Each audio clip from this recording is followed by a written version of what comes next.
started. My name is Michelle. Today, hopefully you're in the right place. We're doing Tech Talks about classroom gamification. I am the technology coordinator for the adult education department here at Triton College. So I run Tech Talks, which is like an independent PD for adult education adjunct faculty.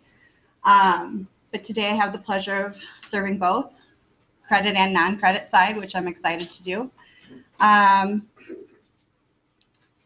So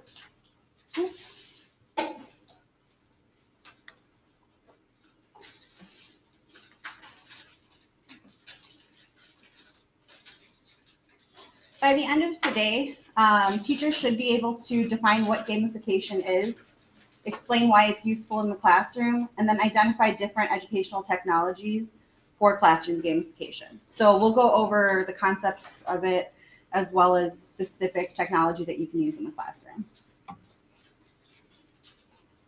So to define gamification, it's the application of typical elements of game playing to other areas of activity. So that could be anything from putting points on the board, like with tally marks, to having a full-on game of Jeopardy going. And it's exciting because it promises to make the hard stuff in life fun. Does everyone have their phones? Hopefully everyone's got a smartphone. You can go to menti.com and enter this code 626917. I'm curious to know why you think gamification enhances the classroom, which obviously you do if you're here. Because everybody likes the word game. They think this is the game. Everyone does like it. The game, word game, but end up it's not game, it's just be involved.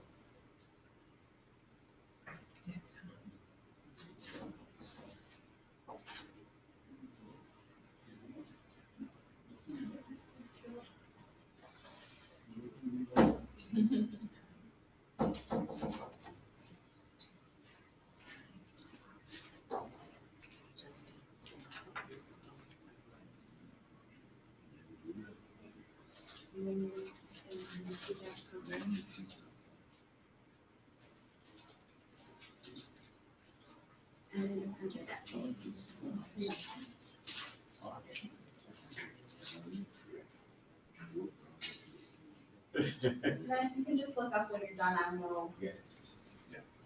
But I can take this off. So it's going to give you 5 prompts, hopefully, to answer this question, which I would like you to do in 5 one-word answers.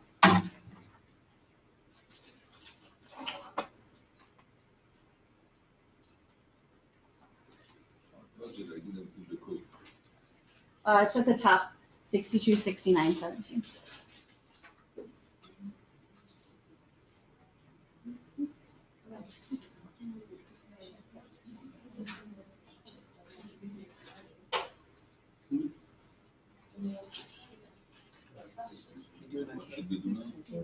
Enter 5 words that answer this question.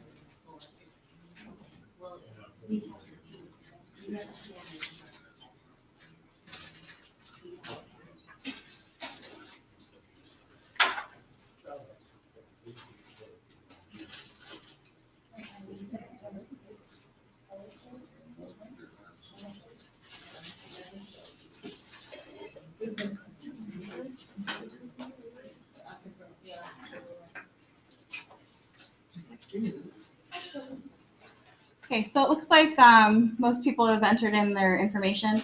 This is menti.com, or Mentimeter is if you're on the teacher side of it. It allows you to create word walls, and the most answered word is the one that shows up the largest. So why we think gamification enhances the classroom? Yeah, because it's fun and it's engaging. And it's non-threatening. It's not, yes, you're right, you're wrong. And that your life is over. Because technically it is kind of you're right, you're wrong. But we're going to talk a little bit about gamification from an education standpoint. You can gamify anything from business to workplace, communes.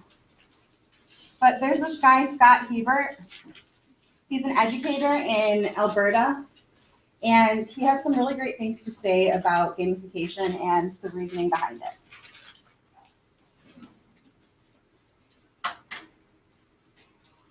I'm here to talk about education. I've been a teacher since 2009.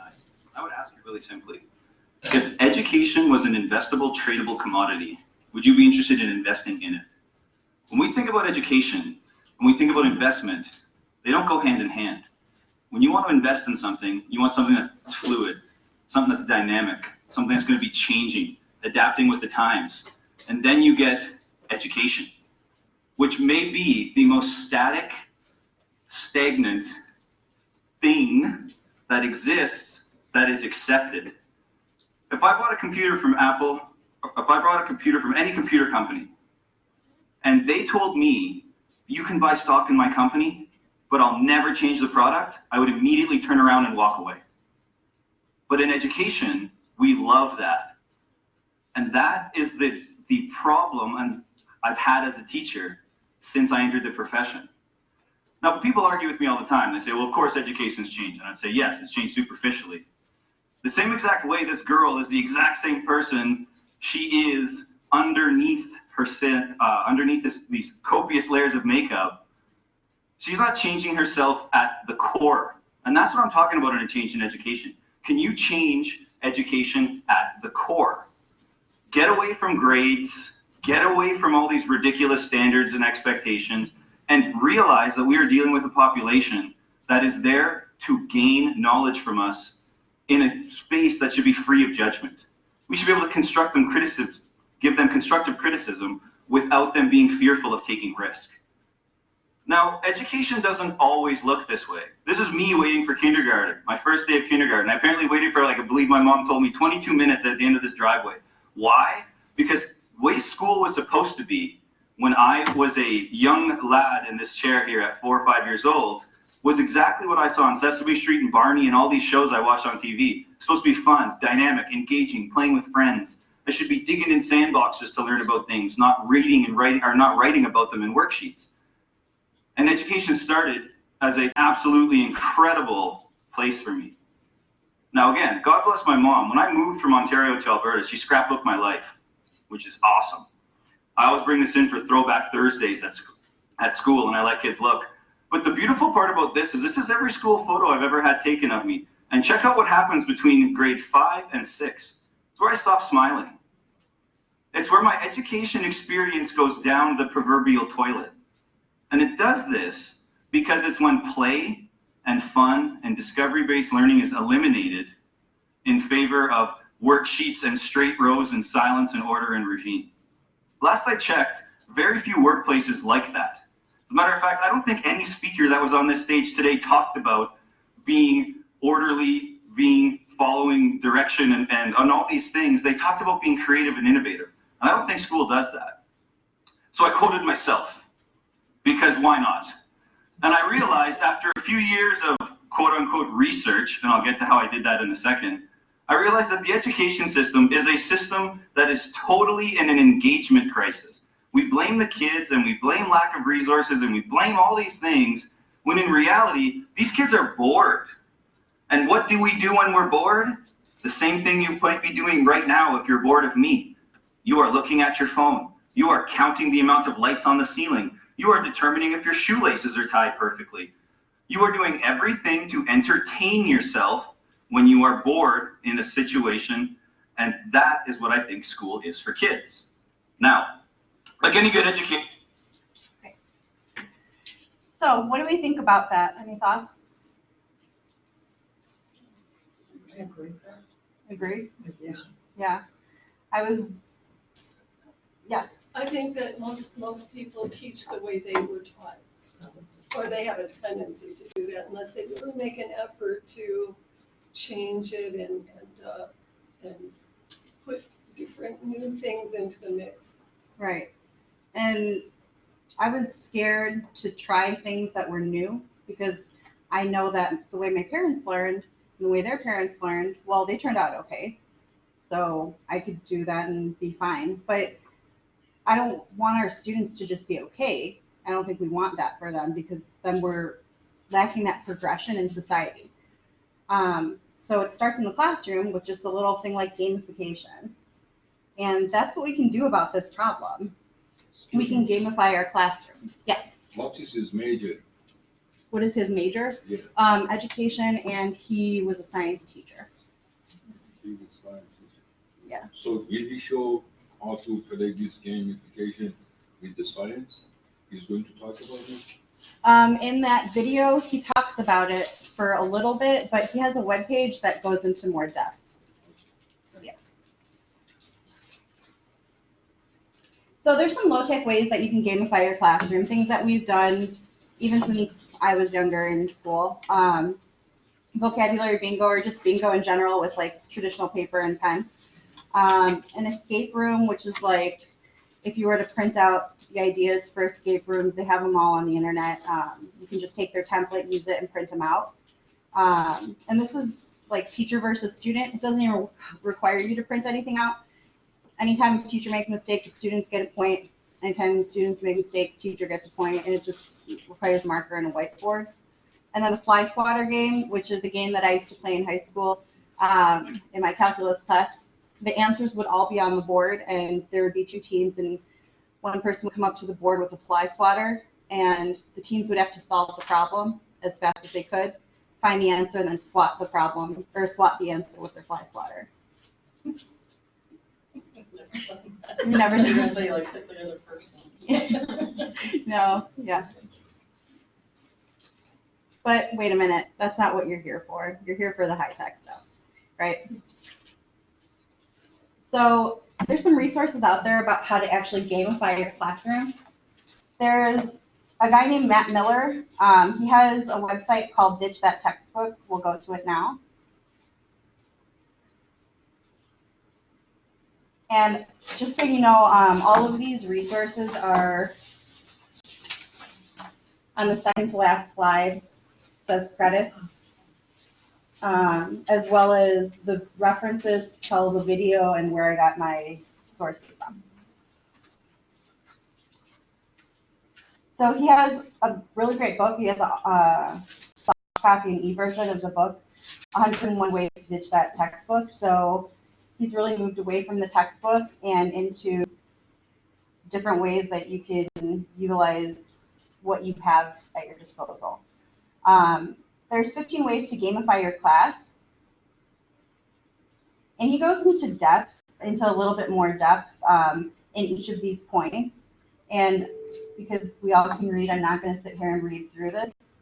You have it as a resource. And I want to get to the meatier stuff where we can actually play games. There's ISTE. Has anyone heard of ISTE? No? Oh, yeah? I did conferences there. ISTE is great. It's the International Society for Technology and Education. And they have a bunch of standards that they talk about for a classroom with technology. They also came up with 5 ways to gamify your classroom conceptually. So you can adapt old school games, play digital games, create a quest. These are just some of the different ideas that they have here with links to different websites and places that you can play games.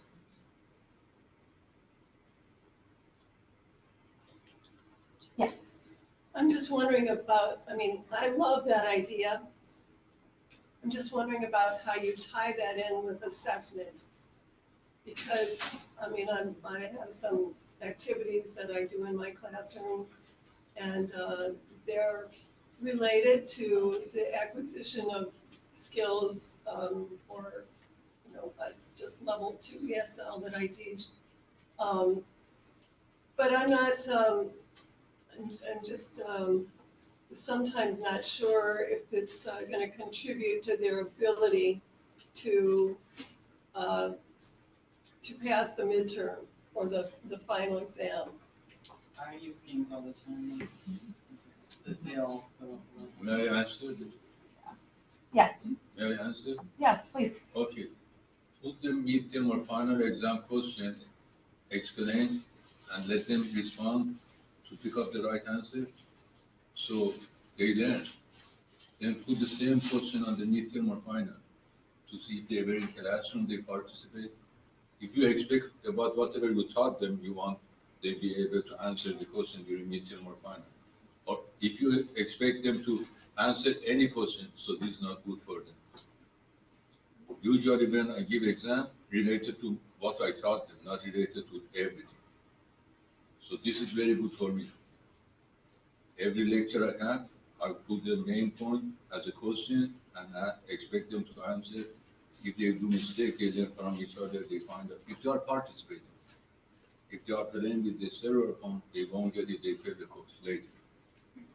So I think it will be very helpful that way. Yeah, and then there's some games that we'll talk about today that help actually expand their social skills so they can network in the classroom if they miss a class or if they need help. We'll talk about those. Yeah, and then the last one is TeachThought. TeachThought's an organization that created this website, or a group of them created a website. And they again have 10 specific ideas to gamify your classroom. It's more the idea of like conceptually how to gamify your classroom on this webpage.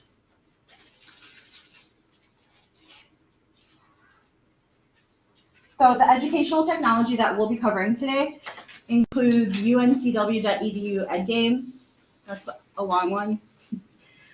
Jeopardy Labs, ClassTools.net, and eduprotocols.com. Has anyone used any of these before? Jeopardy Labs. Jeopardy Labs. So that's good. These are new. UNCW.edu edgames is created by the University of North Carolina in Wilmington, and it's their education department. Came up with a bunch of different games for teachers to use using the Microsoft Office suite. Now, I will say I start off with this one because it's the one that has a cost associated with it, but it's $19 for a lifetime. So if you find something that's not that bad, It's a deal. yeah, and we'll take a look right now at the different games that you have.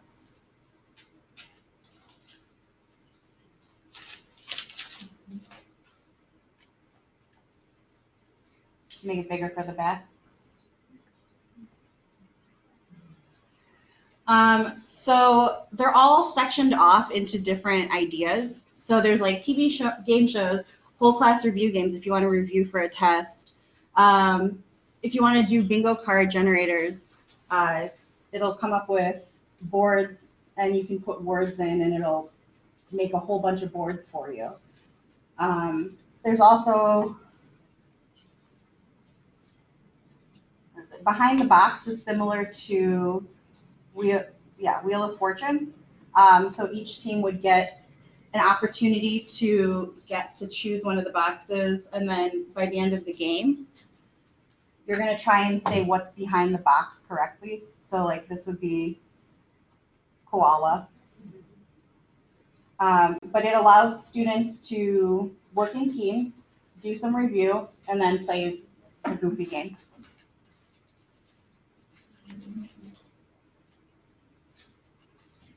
And is this something that students download? How do they get access to it? So this is actually teacher-based. So you would download the doc file or the PowerPoint file, and then you would project it. So students wouldn't necessarily need Chromebooks to play these games, which is nice. They wouldn't need computers or any cell phones. Here.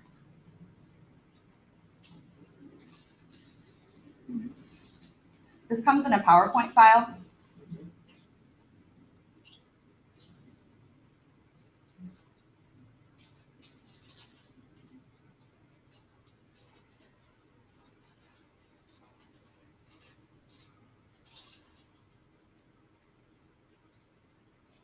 And then when you play it,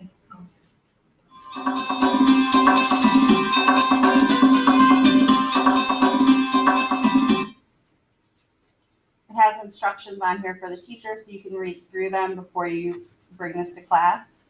So you divide into teams, so we could divide this room into half. And then I would ask one half question. If they answered it correctly, then they get to take a square off of the box. If they answered it incorrectly, then they don't get to, and it goes to the other team. And it tells you how to get the content you want behind the square? Like the picture. Right.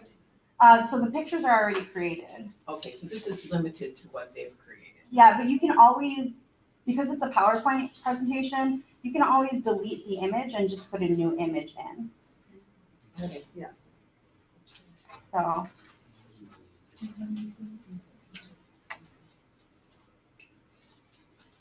Jeopardy Labs, it's a free website that users can create their own Jeopardy game in. Before, you used to have to do PowerPoint slides, and it could get messy and things could get messed up. This way, we'll just play a quick round of Jeopardy Labs. 5 tables, 5 teams. So is it JeopardyLabs.com? JeopardyLabs.com, yes. So you get to create how many teams you want, the different categories at the top, and each of the questions you type in and then put an answer in. But once you do it, it's saved. So you just need a password to access it again, a password in the link. So you'll forever have this for your English 101 class or whatever you're teaching. Does anyone want to try one? Oh, sure. Sure. All right, let's take the back table. At the We're right gonna time. try it for 500. Oh, man. It's good we picked that one. River Grove. What is? Question. What is? Oh, what is River Grove? There you go. All right, so that's team 1. Good job. Nancy? Presidents for 300. Oh, my God. Obama. I don't know. Reagan, who's an actor? He's an actor? Maybe Reagan? Whoever it was. 319 words. That's pretty short. Anybody want to steal? I want to steal. I have no idea. Franklin You would have guessed Franklin too. Who's he? Let's go. Yeah, I Go know. back to Triton. So you can add the points on, you can take them off, you can do whatever you want. So the teacher is adding and subtracting points based Right. on answers. Okay. Mhm. I'll do Disney for 300. Anyone? Oh, shit. Chip, yeah. Chip. That's right. Good job. All right, that team. Oh, I have rules. So you can see how this could be a lot of fun for review, and it doesn't matter like necessarily what size class you have, because you can divide it up into however many teams you need. Like vocabulary, and then just. You can do vocabulary. I've done it with math before. Yeah, a test review, And this one is free of charge? free of charge. Is there any music or anything to add to that? No, but I could sing. But you can do things like grammar, punctuation. No, I don't think that there's music. You know what does have it though? The UNCW has a Jeopardy PowerPoint slide, and they have music on there. So if you're more comfortable with PowerPoint, you can do that. How did you use it with math? So what I did was, for example, the question would be solve, and it would be an order of operations problem. And then the answer they have to give. Yeah. So you could do it with a lot of different types of math, just like put up a problem and then they'd have to come up with the answer. It obviously would take a little time, but yeah.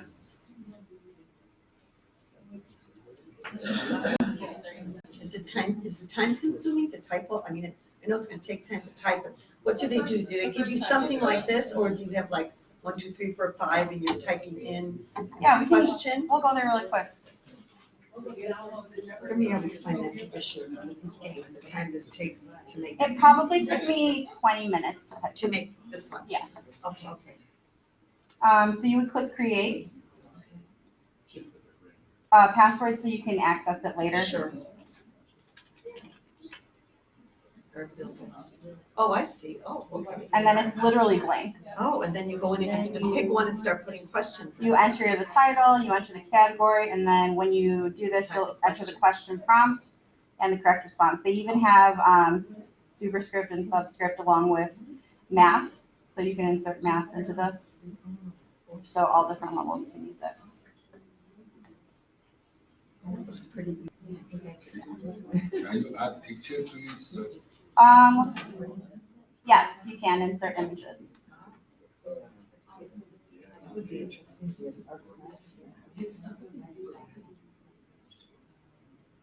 Any other questions? No, that's pretty easy the way it's set up. Yeah, it's awesome. I love this. And that's, you save it and you put it in and you just get it out there. Yeah, so what I usually do is when it says save and finish, it'll give you a link. I'll paste that somewhere like in a Word document and title it Jeopardy. And then I'll just have like a list of Jeopardy links that you can go to. So the games, they're actually stored on the Jeopardy website? Mm-hmm. Yeah, Do you have access to other people's games or no? you do. I tried one the other day and it It's was hard. wonky. Yeah. Like some of the answers didn't show up, so people just like didn't finish it. Yeah, that looks good. This one's my favorite. It's Festivalnet. It's a free website. Again, you can create your own games, and they have tools on there for students and teachers. So this is what it looks like. You can create a fake book, which is like Facebook for a specific person or character. So you create a Facebook page with history and information and any type of profile for a fictional character or a non-fictional character or a math person. They can do some things there. This is a really great, like if you do have access to a computer, where is it? Pac-Man? Yeah, that looks cool. Yeah. I want that. Pac-Man? Yeah, that one's, I actually have one made. That looks cool. Let's see if it.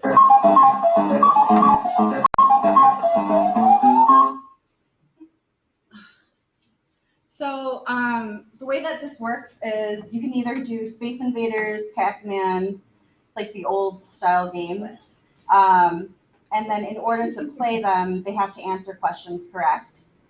And if they answer questions incorrect, then they lose lives. But they can gain lives by answering questions correctly. And then so it'll be like a question or two, and then they'll play. And then they'll probably die. And then they'll play again, or they'll answer questions and then go back to the game. So it's like back and forth. You guys remember Snake? No. No? Oh. The kids. So that's one of the options. Another option that I saw, this click to spin wheel. So for math, science, whatever, somebody did a Price is Right style game with this. So for example, they have to get equal to 100 centimeters, but there were millimeters, centimeters, decimeters, and like a bunch of other meters on the wheel. So it was just like the Price is Right when you get to spin and you try to get to 100. So that's for like the numerical uses.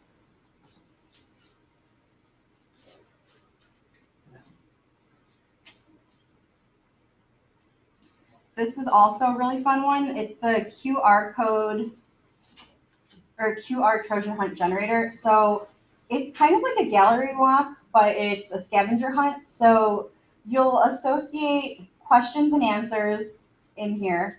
And then there'll be a QR code for each question and answer pair. And students will go around the classroom with their phones taking pictures of the QR codes. And it'll send them like to the next question if they get it right, or go back if they got it wrong. So it's like a scavenger hunt with QR codes. There's better instructions in there.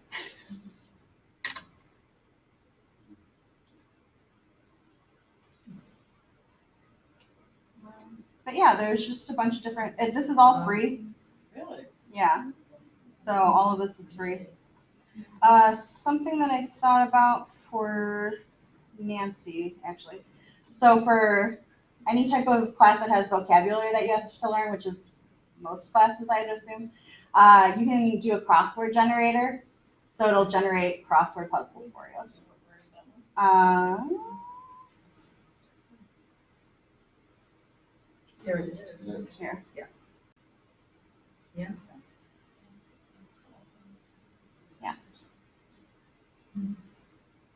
Is it possible to create it so that the students have to create the clues? Because like I often give my students crossword puzzles where one team has the crosswords and one team has the downwords. The people with their crosswords have to write the clues that pertain to the word so that the other team can guess them. That's a good vocabulary practice for yourself. That's a good question.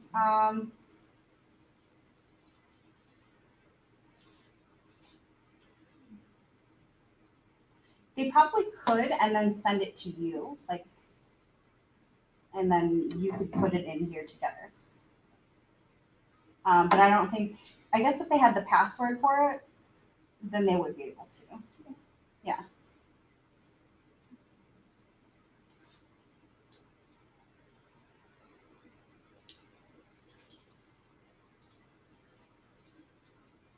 And then there's something called eduprotocols.com. This is pretty new to me. There's free templates for you to use for different forms of gamification. Tools that both teachers and students can use to create a variety of games. Now I know that doing this justice is not going to come from my explanation, so I will show you a couple examples. Iron Chef. You guys have seen the show? No. No? Sometimes, so it's like this chef show and they throw in special ingredients and then you have to like make something out of it. So this is the Iron Chef template for PowerPoint. And the way that this works is you can either use the template that they have here. Where is it?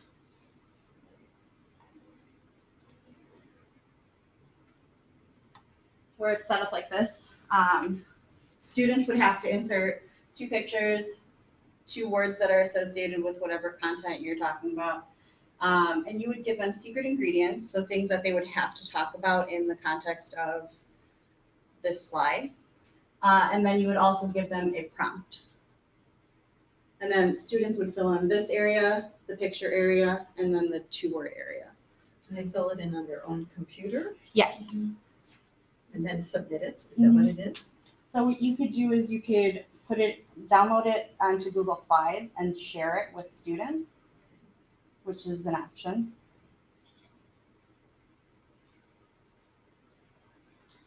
There's also a think, pair, share.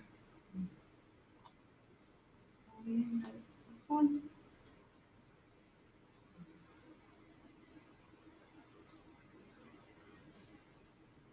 No, this one's not it.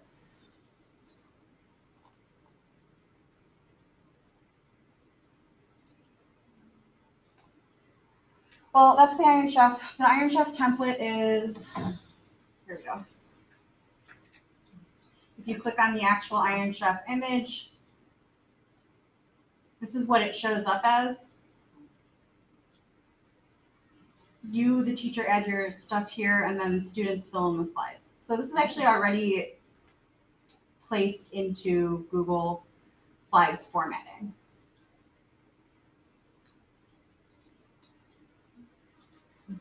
And this gets the students to actually use computers in addition to whatever it is you're teaching them.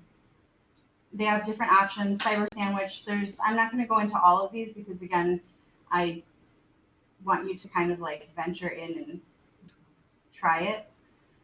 You won't break it, so you can try whatever.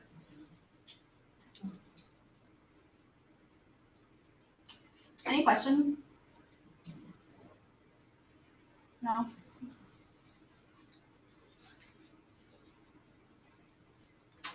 Is there a Scrabble game? Is there a Scrabble game? I don't know, I can find one for you. This is a picture of my cat, because I didn't want to put a picture of myself. So, this is my contact information. It's also on the PowerPoint, on the slides document that you have.